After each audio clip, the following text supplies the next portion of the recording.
What's up guys? So for today's video is i-share ko sa inyo ang trabaho ng papa ko. So ang papa ko pala guys is namamaleta lang siya sa mga hindi nakakaintindi kung ano yung pamamaleta. Ito yung trabaho na kung saan yung mga ginawang blocks ng mga hollow blocker ay ipapatayo ito ng namamaleta at tatanggalin niya yung bakal sa hollow block. So ganyan yung trabaho niya guys. Then kahapon pala guys is natanghalian na si papa sa pamamaleta niya kasi nga tag-ulan.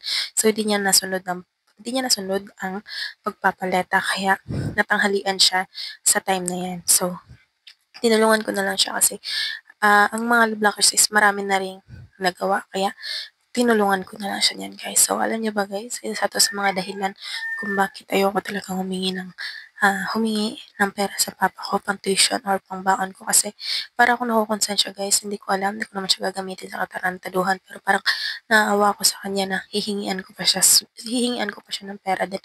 Ang bigat ng trabaho niya, tas matanda na siya guys. Kaya, ayun guys, hangga't makakaya ko hindi ako humihingi kay papa ko. And kapag may nagbibigay naman ng tulong sa'kin, syempre tinatanggap ko kasi malaking tulong na rin yun sa akin. So, ayun, ganyan yung trabaho niya. And siya yan guys, yung pumunta dito. By the way guys, yung papa ko is already 70 years old. Ayan, kasi sinabi ko nga siya dyan guys is kumuway siya kaso nahihiya siya kaya napatawa-tawa na lang siya. Sinabihan ko pala sa dyan guys na siya na lang ang maghakot ng paleta. Ako na lang yung magpapatay ng mga blocks. Kaya ayan, siya yung naghakot guys. And yan pala guys yung bayaw ko.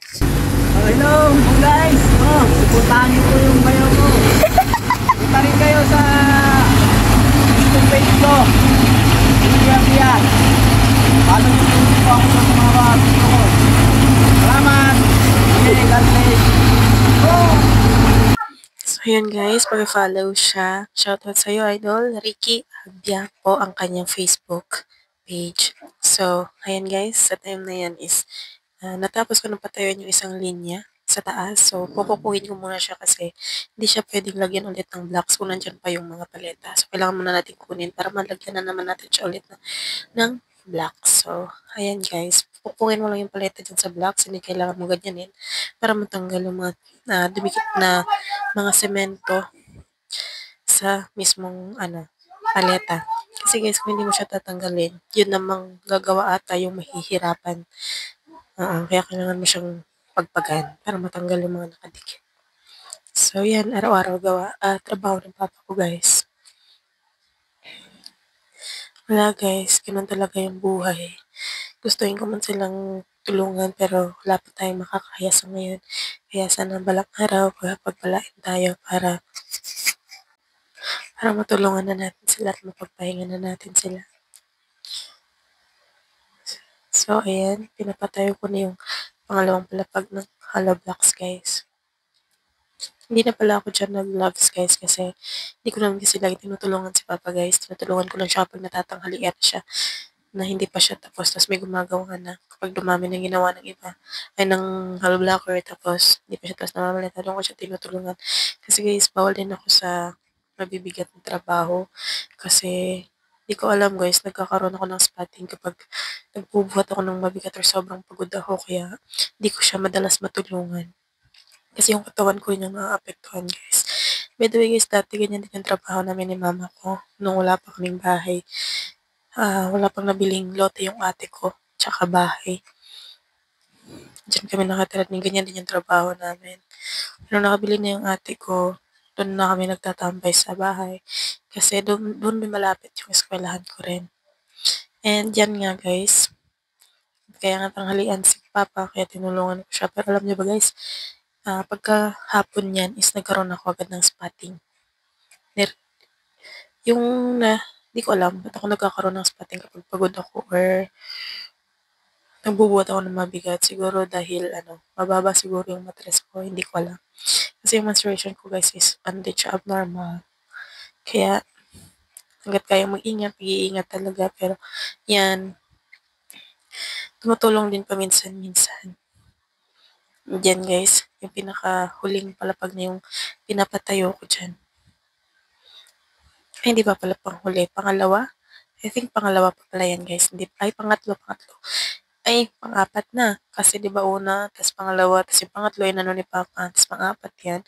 Tas may panghuli pa sa baba. So ayun guys, pinupok na naman ni Papa yung paleta kasi Papupugin para mahakot na rin. And yung panghuli dyan is ipapatayo ko pa yan. So, ayan guys, yung panghuli. Kailangan natin tanggalan ng buhangin yung ilalim para magpantay yung tayo ng blocks at hindi siya matumbak. So, nagtatanggal ako dyan ng mga buhangin. So, ang iba guys, ay nakakala nila is maganda ang buhay dito sa sinabi pumunta ng Luzon. Akala nila ang ganda na ng buhay mo dito, malaki na yung sahod mo, ganyan.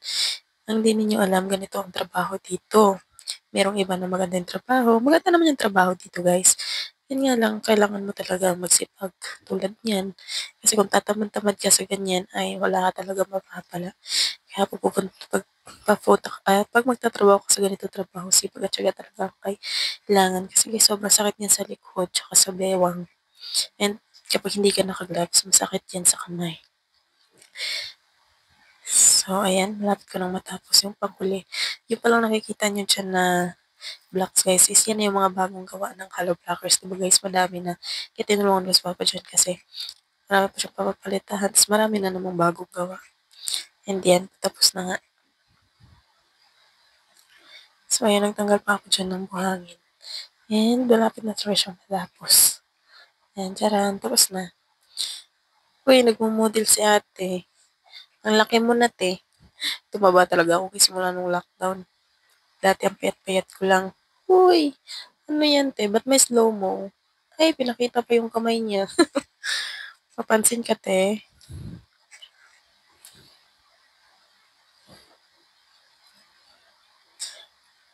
Ay, nagpakita pa siya. Ano nga, guys, since tapos na rin ako nagpatayo, nagpukpuk na rin ako ng mga paleta. Para matapos na. At si Papa, inakot niya na naman yung mga paletang tapos na. So, ganyan lang guys. Araw-araw niyang trabaho yan. Imagine guys, ganyan yung trabaho niya araw-araw. Pero sa awa ng Diyos, kinakaya naman ng Papa ko. Kahit matanda na siya. Wala, no choice talaga guys. Since wala din pa akong trabaho. Babawi na lang tayo balang araw. Pag may trabaho na, baka mapagpahinga na natin sila. Kaya guys, support niyo ako guys para naman makatulong ako sa kanila. Hindi lang sa kanila, malay niyo sa ibang tao din. So yun guys, tapos na, ay, pinakita yung kamay. Papansin talaga si ate guys. Uy, malapit pa. So yun guys, maghahakot na rin ako ng paleta since gusto naman napatayo and natanggal yung mga paleta din. Maghahakot na tayo. Let's go!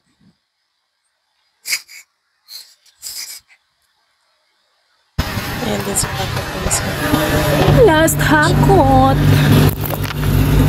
Bye-bye! So, ayan guys. Tapos na kami. Thank you for watching. Bye-bye! Please follow, like, and share. Bye!